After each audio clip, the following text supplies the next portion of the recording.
Thank you for tuning in to the Hope.Strength.Courage podcast, love and support for parents whose kids are fighting for their lives.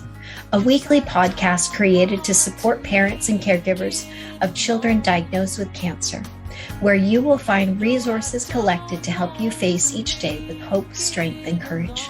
From interviews with the top experts in their fields, doctors, psychologists, chaplains, and inspiring frontline workers in pediatric oncology as they share their best advice, as well as day-to-day advice collected from other cancer moms and leaders in personal growth and development. From individuals who understand how hard it can be, I hope you will feel better prepared to cope with the day-to-day challenges of caring for your child. Hi, I am Laura Lane, and I am your host. My own daughter Celeste was diagnosed with cancer at the age of 12. In 2015, I wrote about our experiences in the book, Two Mothers, One Prayer, Facing Your Child's Cancer with Hope, Strength, and Courage. Since that time, I have dedicated thousands of hours to share with other parents and caregivers the resources, tools, tips, and skills and strategies I learned that helped our family stay happier, healthier, and more hopeful. My goal is to share with you my interviews with experts to support you as you care for a child with cancer. Today's episode features part 2 of my interview with Dr. Mark Setton, PhD in philosophy, co-founder and CEO of Pursuit of Happiness, a nonprofit organization dedicated to data-driven research into the study of happiness and depression prevention. Last week, we spoke with Mark about the importance of cultivating strong relationships and being caring towards others through acts of kindness, and how caring for others can make a difference in our own happiness. This week, we continue to discuss the next 5 of 7 habits of happy people and how to choose happiness habits to increase your daily well-being. I hope you will enjoy the interview as much as I did. I am pleased to formally introduce you to Dr. Mark Setton. Mark has his PhD in philosophy and has studied and published works on East Asian philosophy for the past 30 years. He earned his BA and MA at Seongkwan University, the only Confucian university in Asia. He has taught at the State University of New York at Stony Brook, the University of California at Berkeley, and Oxford University, where he earned his doctorate. Mark and his team design and teach educational programs on the science and implementation of well-being for secondary schools, universities, and corporations such as Google, MediaMax, the China Accelerator, Dartmouth College, etc. He is especially interested in recent scientific discoveries on well-being, as well as the remarkable resonance between modern science and ancient wisdom. He is the co-founder of pursuitofhappiness.org. So, as you were saying, relationships, caring, and then down the list here. Yes, the next correlate, which is very important, and I would say especially this is especially one of the most promising fields. There's all kinds of new discoveries coming out, not just regarding exercise, but the impact of the body on the mind. And of course, we always knew that, right? We've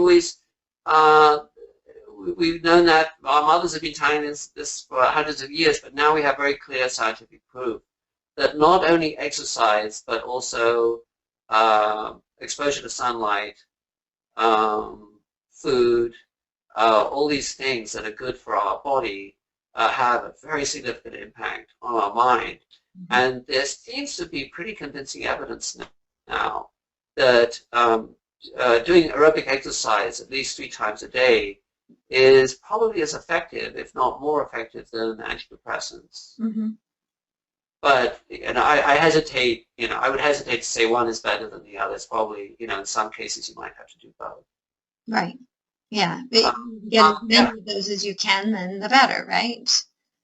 Right, and then sunlight now is also playing a major, has been discovered to play a major role, especially, you can take as many vitamin D pills as you like, and we're discovering that vitamin D also has an impact on our sense of well-being.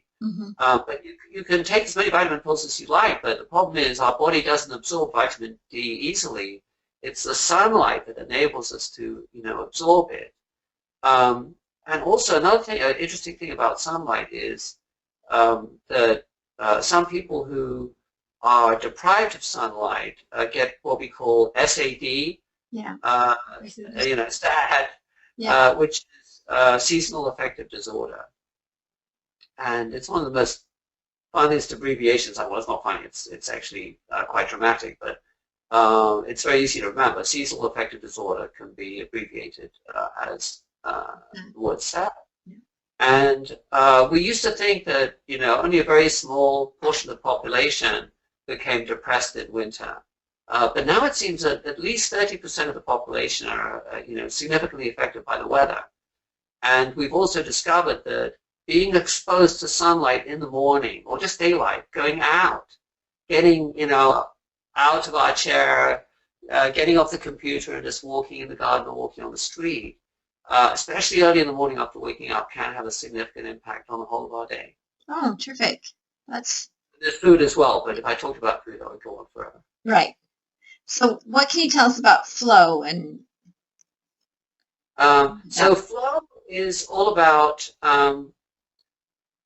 finding an activity that is creative, that you're skilled at, that you love being involved with, and is challenging. Just to choose an example, do you have a flow activity? So for myself, that would be painting. Oh, well, that's a great example. They've discovered this Hungarian-American psychologist. He's got a very long Polish name. His name is Csikszentmihalyi, Mihaly Csikszentmihalyi. In the 1980s, he discovered flow through experimenting with his students. And he found out that the happiest students are the ones who had a flow activity. It could be painting, it could be music. But anyway, it had to be some sort of creative activity, some activity that sort of enabled you to polish your skills to a higher and higher level. And that if you did find an activity like that, it could really boost your well-being. And also, it takes our mind.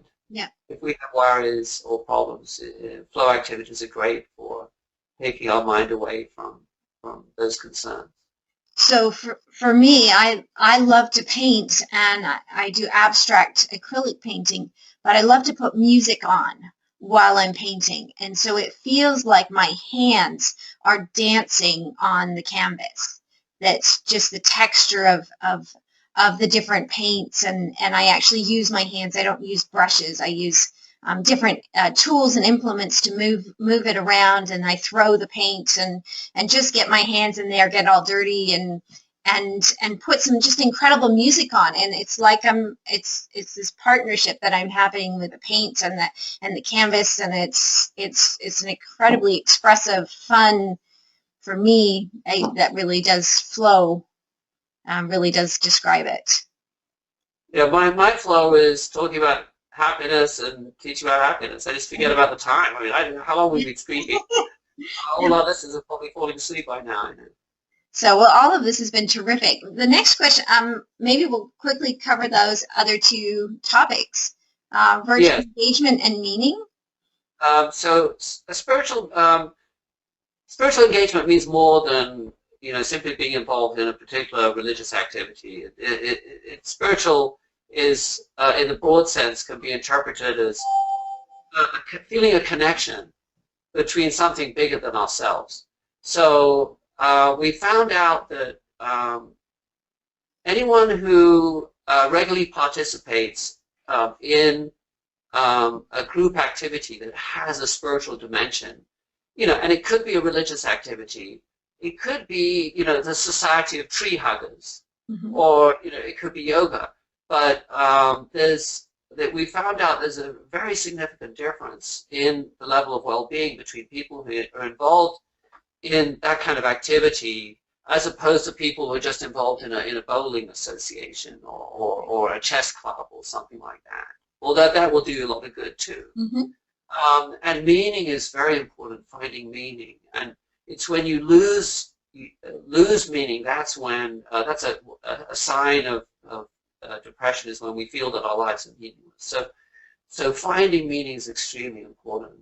And a great book that, of course, a lot of people know about and that you've just read, you told me a short while ago, was Man's Search for Meaning by Viktor Frankl, who talks about finding meaning, the most meaningless kind of situation, which is a Nazi prison camp. Right. Yeah.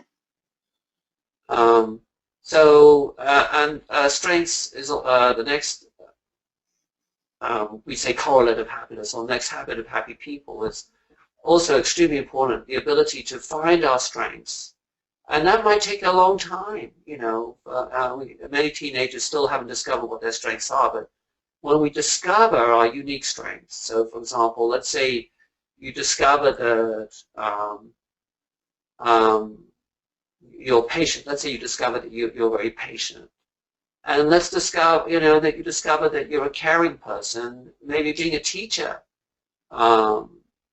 would be a great way to express those strengths. And we've discovered that the people who discover their strengths are happy, but they're even more happy if they use their strengths in a career or in, a pastime like painting, for example. And then an even greater boost is achieved when we use those strengths for a cause that is greater than ourselves. Right. So I imagine that you are using your strengths for, the Hope and Happiness Summit. You're connecting, particular strengths that you have. You have people skills. I know that you have people skills, and you're connecting that with a much greater purpose. And I'm sure that makes you tremendously happy. Oh, it does. To be able to give back to the community that supported myself and our family, and being able to use my ability to reach out and connect with others, to garner information. I love to research and I love to read. I have a library like you have behind you. I've got a huge library of books I love to be able to share. So for me, being able to use my strengths to help other people is a real blessing. And I think that enables us to digest suffering. It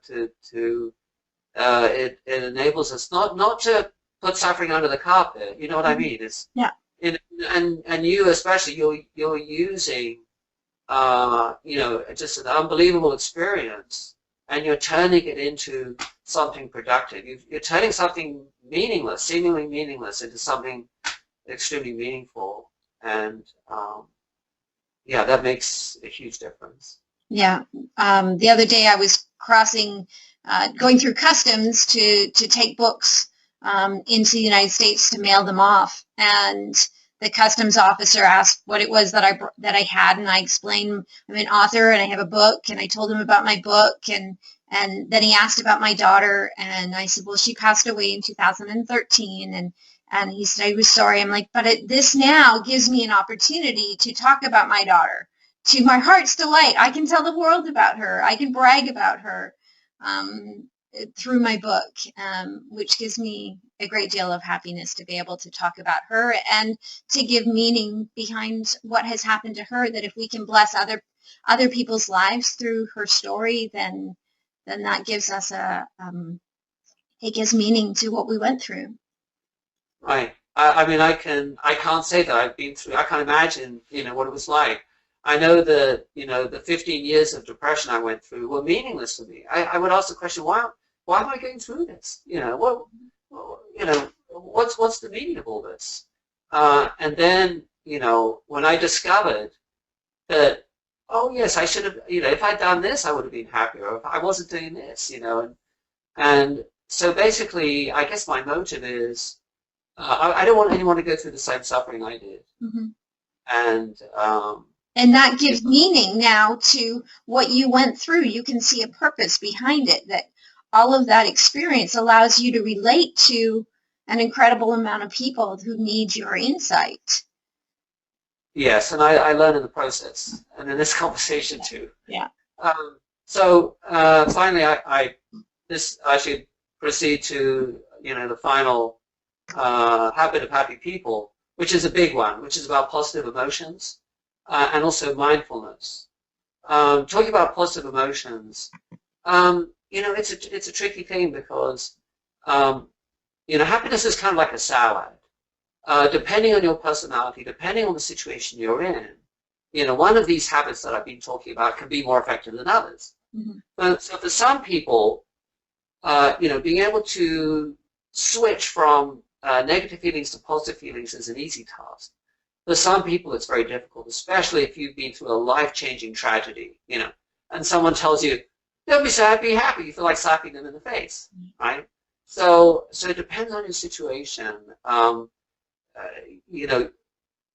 Using these positive emotions. So, for example, there are three major sort of sets of positive emotion. One is towards the past, one is about the present, and one is about the future. Mm-hmm.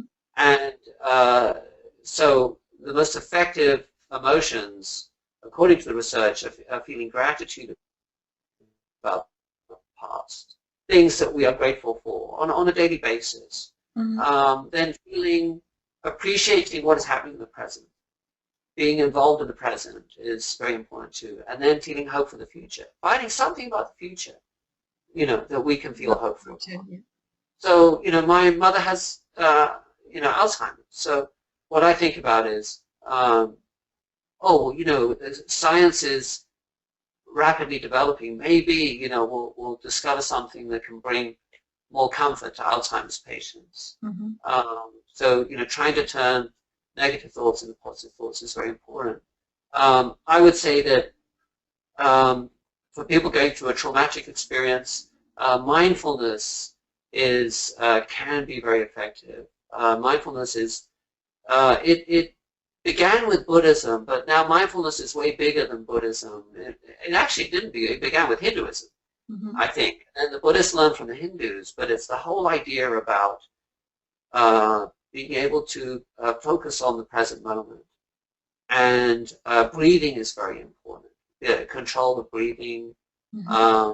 And if we teach ourselves to control our breathing and bring peace to our mind through cultivating this meditative state, it can actually have a knock-on effect on the whole of our day. So even 5 or 10 minutes of, let's say, what modern psychologists call it is mindfulness-based stress reduction. Okay, yeah. Mindfulness-based stress reduction. It doesn't have to be linked to a particular, religion. And you can practice it while you're walking. I mean, I have ADD. I can't sit down, Mm-hmm. meditate. So I actually, walk by the beach, or I commute by boat, believe it or not. So I basically pace at the back of the boat, backwards and forwards, looking at the ocean. And of course, the crew think I'm crazy, but I don't care. Well, I've seen some hospitals that are now building labyrinths, walking meditation labyrinths for the patients to be able to walk through if they're able to go outside, or obviously the staff, or for anyone on the grounds that are extremely helpful. I didn't know about that. Yeah, I've seen it at least one hospital that's local to me, and I'm hoping that they will begin to build more and more. If I had more room in my own garden, I would put one in. They're beautiful. So.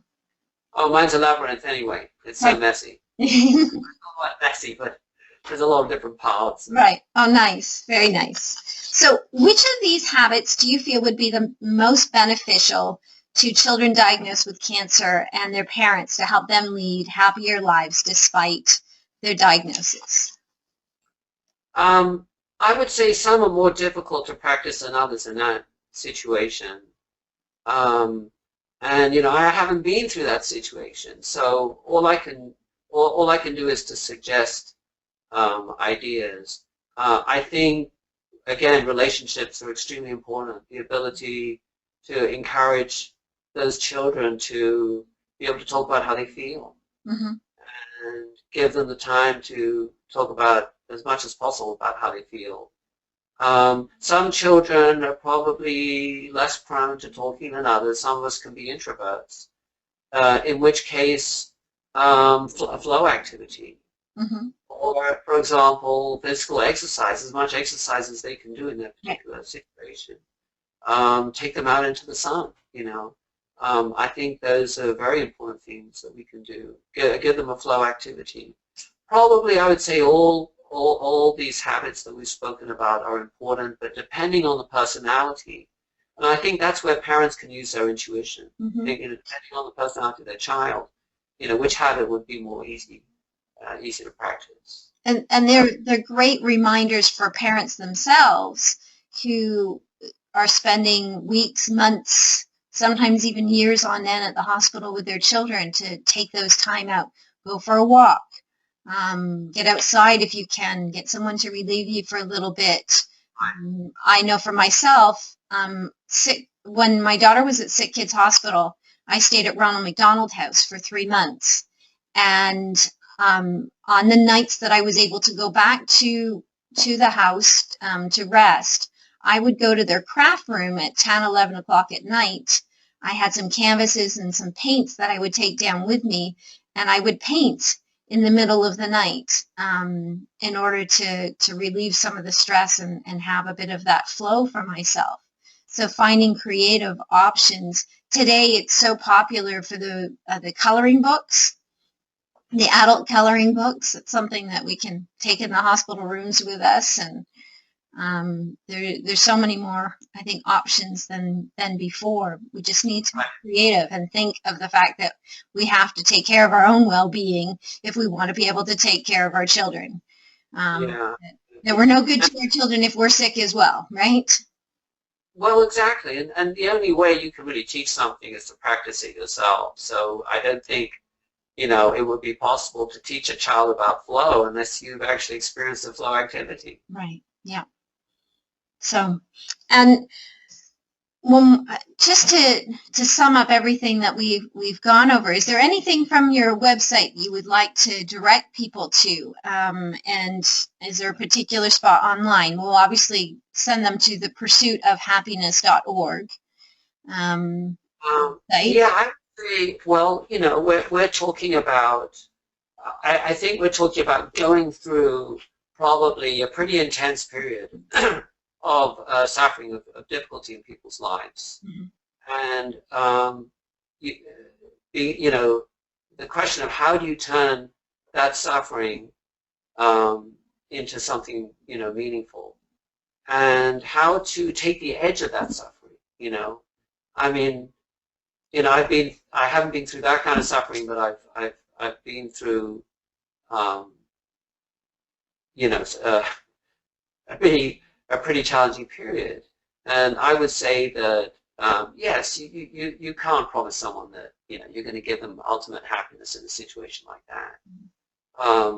But I certainly think that, you know, the science is telling us, and also the philosophy is telling us that actually suffering leads to a deeper form of happiness.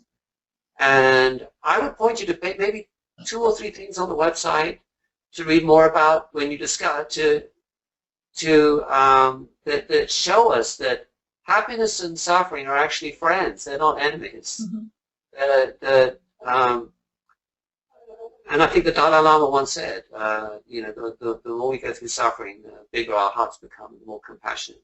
I know with my own daughter, I watched her just have a greater appreciation for life because of what she had been through. And then when she returned to school and people were making a fuss and about small little things, she's like, Mommy, those things aren't important.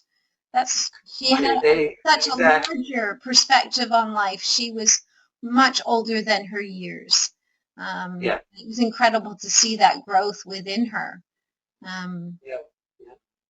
What you thought was important becomes much less important. Yeah. And what you didn't even think about takes on great importance. Yeah.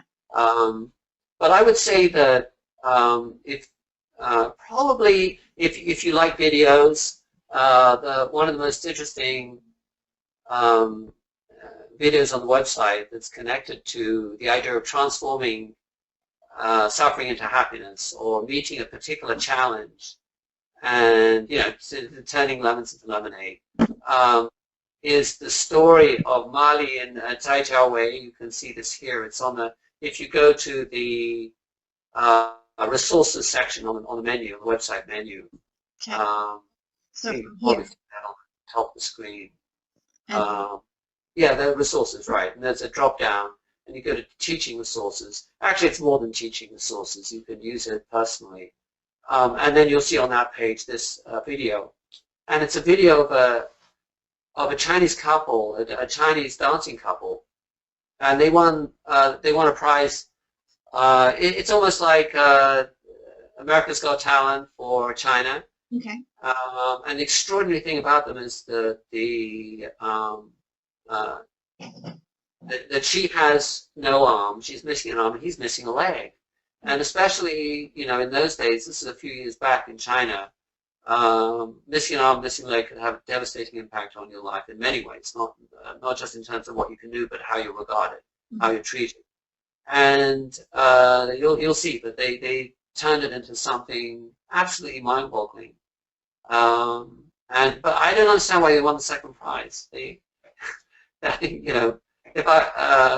they should have got the first prize, but that video is astonishing. If you're interested in reading more about suffering and happiness, if you go to the History of Happiness section on the website, scroll up the screen a tiny bit, and you click the History of Happiness. There's a drop-down menu with the names of all the great thinkers and psychologists who've contributed to our understanding of happiness. The particular names you want to look for are Viktor Frankl and William James. Viktor Frankl we've just spoken about. His work, Man's Search for Meaning, is described there. Actually, the blog that is written around the dance video that we just saw is all about Viktor Frankl. Oh, terrific. So, yeah. And so I recommend reading that. It's on that blog. The other thinker to read about is William James, who was probably the most famous psychologist in American history. He is also a philosopher. So he's a man after my own heart. He combined philosophy and psychology. So look at the drop down. There he is, William James. And William James went through very serious depression, and he talks about those experiences giving him a much sort of deeper sense of deeper insight into life, of giving him wisdom and a purpose that he would not have possibly have thought about before. So he's a very interesting read. Oh, terrific. I'll have to read that afterwards. Well, thank you so much, Mark. This has been a fabulous, almost an hour, I think we've been able to speak together, and I have just, thank you again. Thank you very much for all your sharing, and hopefully these ideas will have an impact on other parents, ideas that they can use with their children to bring moments of happiness to each day and help them find meaning and flow in their lives and build their relationships. They're all terrific. Thank you very much. Well, thank you very much for giving me, it's a privilege for me. And I would say that, there's something very hopeful going on. Mm-hmm. There's something really hopeful going on. And we're discovering more and more about, how we can even be a tiny bit happier than we are today rather than yesterday. Wow. I hope you have a wonderfully happy day and week, and thank you again for all of the knowledge that you are sharing with the world and with our audience today. I hope you have a terrific day. Thanks, Laura. You too. Yeah. Bye-bye. Bye-bye. What fascinated me most about the final 5 habits Dr. Setton shares in the conclusion of our interview is that he discussed relationships, caring, exercise, flow, spiritual engagement, and meaning, strengths and virtues, and positive mindset. Most of these are available to all of us, and we can work on them every day. We can find meaning in our struggles and turn around our thoughts by using the many tools and habits available to us. To learn more about Mark and the Pursuit of Happiness organization, please visit his website at pursuitofhappiness.org. And that's pursuit with a dash of happiness.org. Please join me next week for my interview with Fizz Anthony as we discuss the healing nature of music and how to bring more music into your child's life. Before we end our show today, we have one last segment. Over the last few years, I have asked other cancer moms what advice they had wished they'd known when their child was first diagnosed. I've compiled that information and will be sharing their advice each week.